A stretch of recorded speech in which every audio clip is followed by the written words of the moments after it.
አዲስ አበባ ውስጥ የሚገኙ ያለቁና ካርታ ያላቸውን አፓርትመንቶቻችንን ለእናንተ ማስጎብኘታችንን እንደቀጠልን ነው። ዛሬ የምናስጎበኛችሁ አፍሪካ ህብረት ቡልጋሪያ አካባቢ የሚገኙ ያለቁ አፓርትመንቶቻችንን ነው። ወደ ጉብኝታችን ከመሄዳችን በፊት ያለቁና ካርታ ያላቸው አፓርትመንቶች ካሏችሁና እነዚህን አፓርትመንቶች መሸጥ የምትፈልጉ ከሆነ እኛ ቤታችሁን በአጭር ጊዜ ውስጥ በጥሩ ዋጋ መሸጥ የምትችሉበትን እድሉን እንፈጥርላችኋለን። ከእናንተ የምንፈልገው ከስር በምናስቀምጥላችሁ ስልክ ወይም ደግሞ ዌብሳይት ስለ ቤቶቻችሁ መረጃዎች እንድታጋሩን ብቻ ነው። እኛ ቤታችሁን በ28 ቀን ውስጥ እንሸጥላችኋለን። አሁን ወደ ጉብኝቱ ነው።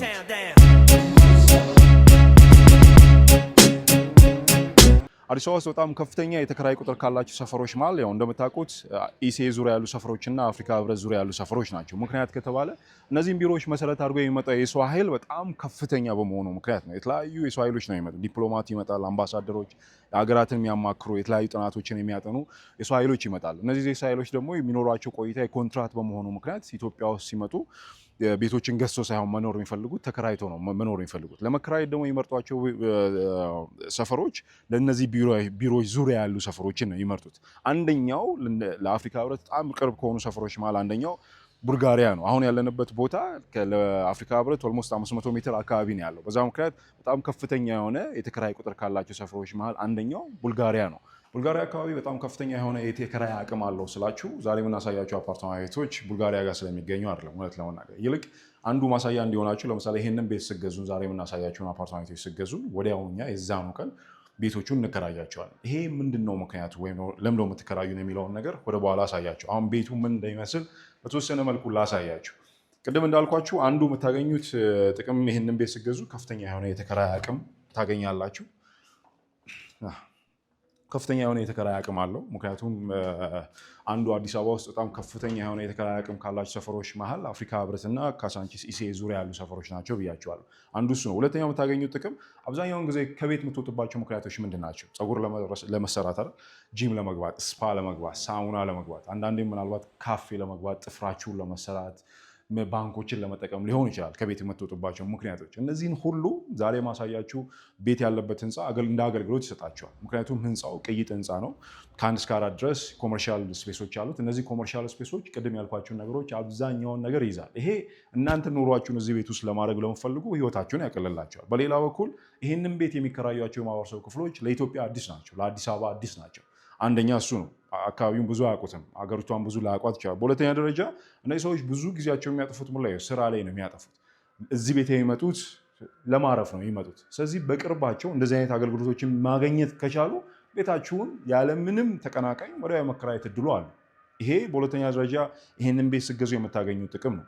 አሁን ቤቱ ምን ይመስላል የሚለውን በተወሰነ መልኩ ላሳያቸው። አሁን ያለንበት ቤት 155 ካሬ ላይ ያረፈ ባለ3 መኝታ ቤት ነው። ይሄ የምታዩት ሊቪንግ ኤንድ ዳይኒንግ ሩም ነው። እንደምታዩት ምንም አይነት የሚሸፍናችሁ ነገር የለም። አካባቢው አዲስ አበባ ዋስትና የምሰጣችሁ ነገር የለም። እውነት ለመናገር ብዙ ጊዜ ሰው እይታው አይሸፈንም ምናምን ይላል። እያደገ ያለ ከተማ ነው።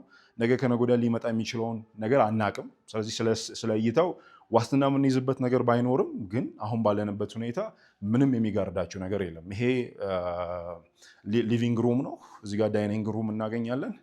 እዚህ ጋር ስንመጣ ከመጀመሪያ የምናገኘው የላውንደሪ ሩም ነው። ነገር ግን ስፔሱን ምናልባት የምታዩት ከሆነ የሰራተኛ ማደሪያ ማድረግ የምንችልበት እድሉ አለ። ላውንደሪ በጣም ሰፊ ነው። ወይም አንዳንዴ ምን ያደርጉለታል? ማስቀመጫ ይሰሩለትና ይህንን ከፍ ያደርጉታል። ላውንደሪ ስፔሱን ከስር የሰራተኛ ማደሪያ ማድረግ የሚቻልበት እድሉ አለ። ይሄ የማዕድ ቤታችን ነው። ብዙ ጊዜ አሁን አዳዲስ እየተሰሩ ያሉ ህንፃዎች ላይ ልብ ብላችሁ ካያቸው ወይም ደግሞ አብዛኛው ሰው እንደ ቅራኔ የሚያቀርበው ምንድን ነው? አብዛኞቹ ማዕድ ቤቶች አዳዲስ ዲዛይኑ ላይ ክፍት የሆኑ ማዕድ ቤቶች ናቸው። ያ ደግሞ ለአበሻ ምግብ ትንሽ ጠረን ስላለው ስለሚያውድ ብዙ ሰው ነዋሪው የማህበረሰብ ክፍል አይመርጣቸውም። ስለዚህ እንደዚህ አይነት ዲዛይን ያላቸው ወይም ደግሞ ዝግ የሆኑ ማዕድ ቤቶችን ማግኘት ብዙ ጊዜ የተለመደ አይደለም አሁን ላይ። ይሄ አንዱ ህንፃው የሚሰጣቸው ወይም ይህንን ቤት ስገዙ የምታገኙት ጥቅም ነው። ይሄ ሁለተኛው የመጀመሪያው ቤት ውስጥ ስንገባ የምናገኘው መኝታ ቤታችን ነው። እንደምታየው ሰፊ ነው። 1 ሜትር ከ20 አካባቢ አልጋ አለው። ስቲል እንደዛም ገብቶበት ሰፊ የሆነ ስፔስ አለው። ይሄ ማስተር ቤድሩማችን ነው። ማስተር ቤድሩማችንም በተመሳሳይ ማስተር ቤቱ ብቻ ነው። አብዛኛው ጊዜ ማስተር ቤድሩሙ የራሱ የሆነ ባዝሩም አለው። እዚህ ጋር የራሱ ባዝሩም አለው። ማሞቂያዎች አሉት። ሬን ሻወር ነው። ሌላው እንደ ኮምፕሌን በብዛት ሰው ቤቶችን ሲጎበኝ አንዱ የሚያየው እይታ ነው። ሁለተኛ የሚያየው ንፋስ ወይም አየር ቤት ውስጥ ይዘዋወራል ነው። እምክ የማለት ባህሪ እንዳያመጡ ንፋሱን ይፈልገዋል። 2 መስኮቶች ናቸው ያሉት። በደንብ ነው ንፋስ የሚዘዋወረው። አሁን ይህንን መስኮት ከፍቼ ባሳያችሁ በጣም ይገፋል አየሩ። ስለዚህ ይሄ ማስተር ቤድሩማችን ነው። እዚህ ጋር ስንመጣ አነስ ያለች ክፍል አለችን። እችኛዋን ክፍል እንግዲህ ምርጫው የእናንተ ነው። ብዙ ጊዜ አነስ ያሉት ክፍሎች ለልጆች ማደሪያ ክፍል ነው የሚሆኑት።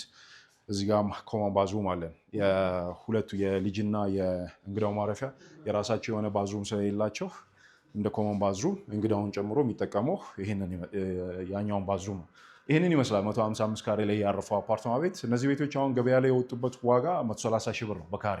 አንዱ ከአካባቢው ዋጋ በተወሰነ መልኩ ቀነስ ያለ ዋጋ ነው ያላቸው። በሌላ በኩል ደግሞ አንዱ እንትን የሚላቸው ምንድነው፣ ከተማው ላይ ብዙ ጊዜ አሁን ቤት ለመግዛት የሚቸግራችሁ ነገር ምንድነው? ፋይናንሻል ነው። የባንክ ፋይናንሻሎች ብዙ ጊዜ አታገኙም። እኛ ይሄንን ቤት ስገዙን 50 የባንክ ብድሮችን ከአቢሲኒያ ባንክ ጋር እናመቻችላቸዋለን። ስለዚህ ቤት የመግዛት ፍላጎታችሁን በቀላሉ ማሳካት የምትችሉበትን እድሉን ይሰጣቸዋል። በፍሎር 4 ቤቶች ናቸው ያሉት። ሰመራይዝ ሳደርግላችሁ እስከ 4ኛ ድረስ ኮመርሻል ስፔሶች አሉት። የተለያዩ ዲዛይኖች ናቸው አራቱ። ትንሹ የህንፃው ትንሹ ካሬ አይ ቲንክ 155 ነው። በ3 መኝታ ቤት ደረጃ ስናየው 2 መኝታ ቤቶችም አሉ። አሁን ያለን ትንሹ ካሬ ይሄ ነው። ትልልቅ ካሬዎች አሉ፣ ግን ሁሉም ቤቶች ዝግ ስለሆኑ እና ተከራይ ስላለባቸው እነሱን ማሳየት አልቻለም። በሌላ ቪዲዮ ምናልባት እነዛ ክፍሎች ምን ይመስላሉ የሚለውን እናሳያቸዋለን። ቅድም መግቢያ ላይ ምናልባት ስላችሁ የነበረው እኛ ራሱ ይህንን ቤት እንደገዛችሁ እንከራያቸዋለን ስላችሁ ነበር። ቤቱን ስታዩት ሙሉ ፈርኒሽድ ነው።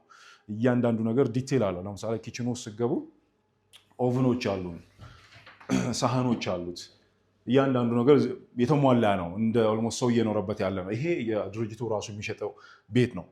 ለምንድን ነው ተከራይ እኛ ራሳችን የምንከራያችሁ? ሪልስቴቱ ራሱ የኪራይ ቢዝነስ ውስጥ ነው ያለው። ስለዚህ እናንተ ቤታችሁን ተከራይ እስክትጠብቁ ድረስ መጠበቅ አይጠበቅባችሁም። ተከራይ እስክታገኙ ድረስ መጠበቅ አይጠበቅባችሁም። ራሱ ሪልስቴቱ ወዲያው ይህንን ቤት ይከራያቸዋል። ምክንያቱም ራሱ ሪልስቴት ቢዝነስ ውስጥ ስላለ ማለት ነው። ስለዚህ ተከራይ ያገኛለሁ አላገኝም የሚለው ሀሳብ ኦልሞስት ከወዲሁ ምን ሆኗል ማለት ነው? ፉርሽ ሆኗል ማለት ነው። በቀላሉ ተከራይ የምታገኙበት እድሉ አለ። ስለዚህ እይታ አላቸው። ይህንን ይመስላል። ይህንን ቤት ማየት የምትፈልጉ ከሆነ ደውሉልን። መጎብኘት ወይም ተጨማሪ መረጃዎችን ማየት የምትፈልጉ ከሆነ ደውሉልን። ስልካችሁን ለማንሳት ዝግጁ ነን። በሌላ በኩል መግቢያ ላይ እንዳልኩት ያለቁ ካርታ ያላቸው አፓርትመንቶች ካላችሁ እና እነዚህን አፓርትመንቶች መሸጥ የምትፈልጉ ከሆነ እኛ ቤታችሁን ለመሸጥ 28 ቀን ብቻ ነው